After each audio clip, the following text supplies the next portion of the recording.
Bonjour Maude. Je vais faire une rapide présentation pour ma part et puis après te laisser la main. Ce sera la quatrième interview qu'on va proposer sur le site Exposez vos photos. Donc moi c'est Nicolas, je suis le fondateur et je gère le site Exposez vos photos. Et grâce d'ailleurs à Joël Verbruge qui m'a lancé sur les interviews, je trouvais que le format était vachement intéressant et du coup maintenant ça m'intéresse d'interviewer des gens qui sont acteurs dans le monde de l'exposition, d'où notre rencontre aujourd'hui. Voilà, je te laisse un peu la main maintenant pour te présenter et puis après je te poserai la première question. Bonjour Nicolas, donc oui, moi je suis Maude, je travaille au Festival Photo de Montier, je suis chargée de mission pour la réalisation du festival en fait.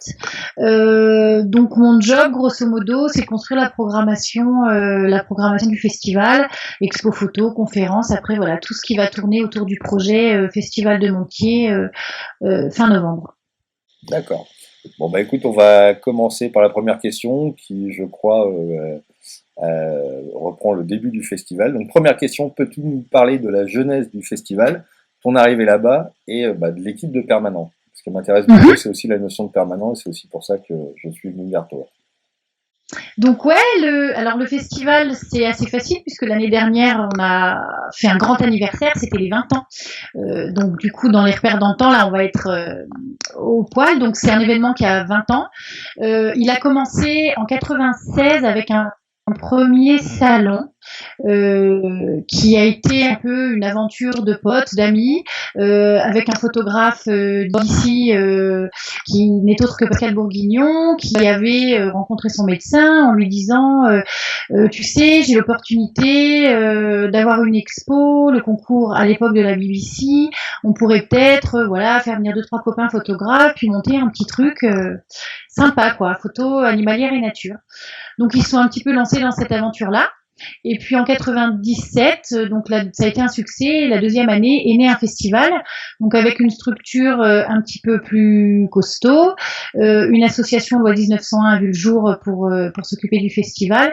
Et puis il y a eu un premier salarié en juin de cette année-là qui a été embauché pour le projet et aider les bénévoles puisqu'il y a l'histoire de Montier, il y a aussi une importance du bénévolat et c'est au départ un peu une volonté bénévole qui a voulu monter ce projet de festival.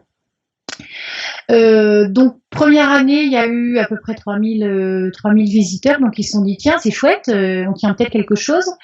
Et puis à la 20e édition, on en est à plus de 40 000 festivaliers. Et moi, dans cette aventure-là, je suis arrivée pour les 10 ans, en fait. Je suis arrivée en 2006 pour faire le 10e anniversaire. Et donc, ça fait 10 ans que je suis sur le festival. Alors, au départ, j'étais embauchée sur des missions un peu annexes. Je m'occupais de tout ce qui était éducation à l'environnement et puis des expositions itinérantes puisqu'on produit un certain nombre d'expos chaque année.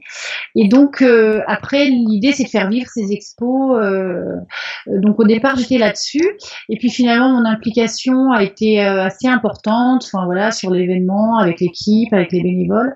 Et de fil en aiguille, je suis devenue chargée de mission et je m'occupe de construire la programmation maintenant. Au niveau au niveau de l'équipe salariée, donc on est 4 salariés et demi en équivalent temps plein. Donc il y a une personne, Valérie, qui est sur la comptabilité, le secrétariat général, Émilie qui est chargée du suivi de la communication et des expositions itinérantes, moi sur donc l'aspect programmation du festival, et puis Mathilde, donc qui a été consolidée en novembre de l'année qui vient de s'écouler là, qui était au départ un emploi d'avenir et qui a été consolidé, donc donc du coup qui s'occupe un peu des missions d'éducation à l'environnement et puis qui développe aussi beaucoup de choses de partenariats, de missions avec des commerçants du coin, de promotion et qui nous aide aussi un peu dans les missions de chacune, qui conforte un peu nos postes. Et puis la demi-personne, si je puis dire, c'est une vraie personne entière, mais qui est sur donc un mi-temps, qui s'occupe donc de la logistique parce qu'on a un parc de matériel assez important qui tourne, qui peut être loué à droite à gauche, spot, grilles, panneaux, Et du coup, ça nécessite un entretien régulier, du stockage, voilà. Et qui est donc sur ce. Donc ça, c'est un emploi souvent aidé.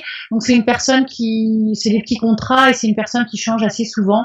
Et en gros, c'est un peu un tremplin pour revenir sur un emploi un peu plus pérenne. D'accord, d'accord. Donc c'est une sacrée équipe quand même. Et c'est Ouais, intéressant c'est ce une que tu sacrée dis, équipe. c'est dès la deuxième année en fait. Dès la deuxième année, le festival a commencé avec un salarié, quoi. Voilà. En fait, Ça, la c'est... première année de festival, mais la deuxième année effectivement de vie du projet Ouais, a nécessité tout à fait. En fait, c'était des bénévoles, mais c'était aussi des gens qui étaient assez pris, hein, un médecin, enfin voilà, des gens qui avaient des professions quand même assez prenantes, et ils se sont rendus compte que voilà que ça nécessitait une équipe autour de ce projet-là pour le rendre solide et viable. d'accord. Non, mais c'était aussi ça qui m'intéressait beaucoup dans notre discussion. Ben, je te remercie pour la première question.